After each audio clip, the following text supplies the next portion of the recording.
नमस्कार, मैं रहबर सिंह बारी।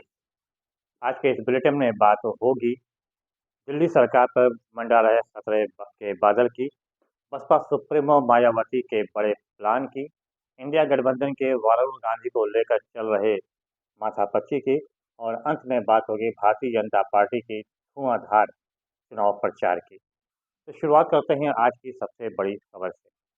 बात सामने आ रही है दिल्ली की। दिल्ली में फिलहाल आम आदमी पार्टी की सरकार है, लेकिन पिछले कई महीनों से आम आदमी पार्टी की सरकार को गिराने का प्रयास केंद्र सरकार द्वारा किया जा रहा है। इसका आरोप लगातार आम आदमी पार्टी के नेताओं द्वारा किया जा रहा है और इसकी शुरुआत उसी वक्त से हो गई थी जब दिल्ली के उप मुख्यमंत्री मनीष सिसोदिया को जेल शराब घोटाले में भेज दिया गया था। लगभग 1 साल से अधिक समय से मनीष सिसोदिया जेल में है। उनके बाद फिर सत्येंद्र जैन गए, फिर उसके बाद आम आदमी पार्टी के सांसद संजय सिंह जेल गए और उसके बाद अब आम आदमी पार्टी के सुप्रीमो और दिल्ली के मुख्यमंत्री अरविंद केजरीवाल को जेल भेज दिया गया। हालांकि बीते दिनों संजय सिंह को जमानत मिल गई और जेल से बाहर निकल आए। इस बीच 2 दिन पहले एक तगड़ा राजनीतिक घटना वहां पर हुई। यहाँ पर उनके बड़े मंत्री आनंद ने अचानक इस्तीफा दे दिया और उन्होंने कई प्रकार के आरोप भी आम आदमी पार्टी पर लगाए। इससे पहले जब ईडी ने संबंधित मंत्री के घर पर छापा मारा था और उसके बाद ही उन्होंने इस्तीफा दे दिया। अब आम आदमी पार्टी का यह आरोप है कि ईडी ने ज़बरदस्ती उनके ऊपर उनको जब जेल भेजने का प्रयास किया तो उन्होंने इस्तीफा दे दिया और संबंधित मंत्री के द्वारा उन्होंने इस्तीफा दिया। उन्होंने आम आदमी पार्टी पर कई प्रकार के भ्रष्टाचार के भी आरोप लगाए हैं। अब ऐसे में ये अनुमान लगाया जा रहा है कि शीघ्र ही आम आदमी पार्टी के और भी विधायक पार्टी छोड़ सकते हैं या पार्टी से अलग हो सकते हैं। ऐसे में दिल्ली की सरकार गिर भी सकती है। अब आम आदमी पार्टी के जो वरिष्ठ नेता, चाहे वो संजय सिंह हो, आतिशी हों, संजय भारद्वाज हों, ये सभी लगातार आरोप लगा रहे हैं कि ऑपरेशन लोटस चलाने का प्रयास दिल्ली में किया जा रहा है। तो अब देखना ये होगा कि क्या वाकई आने वाले दिनों में आम आदमी पार्टी की सरकार दिल्ली में गिरने जा रही है या फिर संजय सिंह इसको बचा लेंगे या फिर आगामी 15 अप्रैल को सुप्रीम कोर्ट में केजरीवाल की जमानत की सुनवाई है। क्या अरविंद केजरीवाल को जमानत मिल जाएगी? अगर अरविंद केजरीवाल को जमानत मिलती है तो ये संभव है कि दिल्ली की सरकार बच सकती है, अन्यथा सरकार गिर भी सकती है। बहरहाल तो आने वाला वक्त ही बताएगा। इस बीच दूसरी सबसे बड़ी खबर जो सामने आ रही है वो है बसपा सुप्रीमो मायावती को लेकर। अक्सर मायावती अपने फैसलों के लिए चर्चा में रहती हैं। क्या वो कि कौन सा फैसला लें किसी को कुछ पता नहीं हो, जो भी फैसला होता है उनका वो अत्यंत चौंकाने वाला भी होता है।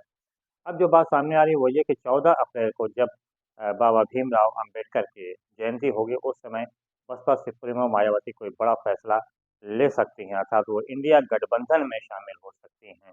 और शायद यही वजह है कि कांग्रेस पार्टी हो या फिर समाजवादी पार्टी हो, अभी भी इन्होंने अपनी सभी सीटों के लिए अपना प्रत्याशी घोषित नहीं किया है। तो ऐसे में अनुमान लगाया जा रहा है कि अगर अ, बहुजन समाज पार्टी इंडिया गठबंधन में शामिल होती है तो इससे भारतीय जनता पार्टी को तगड़ा नुकसान हो सकता है। हालांकि अभी जिस प्रकार से मायावती ने ज़्यादातर जो प्रत्याशी उतारे हैं उसमें ज़्यादातर मुसलमान उतारे हैं, जिसका सीधा लाभ भारतीय जनता पार्टी को मिलने वाला है। हालांकि अब जो सूत्रों से बात सामने आ रही है उसमें ये आ रही है कि मायावती 14 अप्रैल को कोई बड़ा ऐलान कर सकती हैं। उधर ऐलान करने की बात देखा जाए तो वरुण गांधी को लेकर तरह तरह की चर्चाओं का बाजार गर्म है। फिलहाल अमेठी से अभी कांग्रेस पार्टी ने अपना कोई प्रत्याशी नहीं उतारा। रायबरेली से प्रियंका गांधी के लगभग चुनाव लड़ने के उम्मीद बढ़ गई है और लगभग तय भी हो गया है। कांग्रेस पार्टी ने तय कर लिया है कि प्रियंका गांधी को रायबरेली से चुनावी मैदान में उतारा जाएगा। प्रियंका गांधी ने इसके लिए हामी भी भर दी है, लेकिन अमेठी से अभी संशय का आलम है। कभी ये बताया जाता है कि राहुल गांधी वहां से चुनाव लड़ सकते हैं, लेकिन राहुल गांधी ने स्पष्ट कर दिया कि वो वायनाड नहीं छोड़ेंगे। उन्होंने यही सीधे तौर पे कहा कि हमें कोई इंटरेस्ट अमेठी में अब नहीं है, क्योंकि जब मुसीबत का वक्त था उस वक्त वायनाड ने उनका साथ दिया और भारी मतों से उनको जीत दिलाई। ऐसे में वायनाड अब वो छोड़ने के लिए तैयार नहीं। अब ऐसे में कांग्रेस पार्टी के सामने अमेठी सीट के लिए किसी गांधी परिवार के सदस्य को उतारने की बात चल रही है और यह बात सामने आ रही कि वरुण गांधी, जो कि पिछले कई दिनों से लगातार जब से उनको टिकट नहीं मिला है और भारतीय जनता पार्टी से उन्होंने काफ़ी दूरी बना लिया है। यहाँ तक कि पीलीभीत में जब प्रधानमंत्री नरेंद्र मोदी के जनसभा थी जयंत चौधरी के समर्थन में, वहाँ भी वरुण गांधी नहीं पहुंचे और उन्होंने उस रैली में शामिल नहीं हुए। तो ऐसे में ये अनुमान लगाया जाए कि वरुण गांधी को इंडिया गठबंधन, जिसमें कांग्रेस पार्टी और समाजवादी पार्टी अपना साझा उम्मीदवार उतार सकती है। हालांकि वरुण गांधी की तरफ से अभी ऐसा कोई संकेत नहीं दिया गया है। तो वहीं पे एक और भी बात चले कि पूर्व एमएलसी को भी कांग्रेस पार्टी वहाँ से अपना प्रत्याशी उतार सकती है। लेकिन सबसे ज़्यादा संभावना व्यक्त की जा रही है वरुण गांधी पर। अगर वरुण गांधी अमेठी से चुनाव लड़ते हैं तो इससे भारतीय जनता पार्टी को तगड़ा झटका लगेगा और कांग्रेस पार्टी को संजीवनी मिलेगी, क्योंकि उत्तर प्रदेश में कांग्रेस पार्टी का कोई जनाधार नहीं है।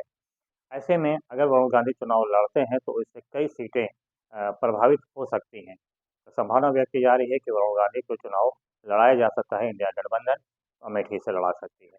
बहरहाल ये तो आने वाला वक्त ही बताएगा। बात किया जाए भारतीय जनता पार्टी तो लगातार धुआंधार फिलहाल प्रधानमंत्री नरेंद्र मोदी और अमित शाह जो कि गृह मंत्री हैं, लगातार चुनावी प्रचार कर रहे हैं और धुआंधार जनसभाओं को भी संबोधित कर रहे हैं।